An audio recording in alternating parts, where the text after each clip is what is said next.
এখানে স্যার একজন সাংবাদিক আছেন, বিআরটির আরো দুজন ইন্সপেক্টর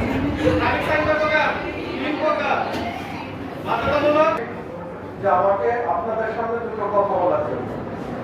প্রেজেন্টেশনের মাধ্যমে মেন যে জিনিসগুলো যেমন সাইন, তবে আজকে যে কথাগুলো আমি বলবো পরে একদিন যদি স্যাররা ব্যবস্থা করে 7 জন, আমি যেই আমার কথার মধ্যে প্রশ্নগুলো থাকবে সেগুলো গ্রাফিক খুবই গুরুত্বপূর্ণ একটা বিষয়। আমরা অনেকে কাজ করেন সতর্কতামূলক এবং তথ্যমূলক। তো বাধ্যতামূলক আমাদের কি করতে হবে? ছিল 1 কিলোমিটার দূরে, তো ওই বাজারের আগে একটা কম শব্দ শোনা। বলবো যে যারা না নিয়ম কানুন না মানে তাদের বলবো যে ট্রাফিক নিয়ম মেনে চলার জন্য, মানে দেখো দেখো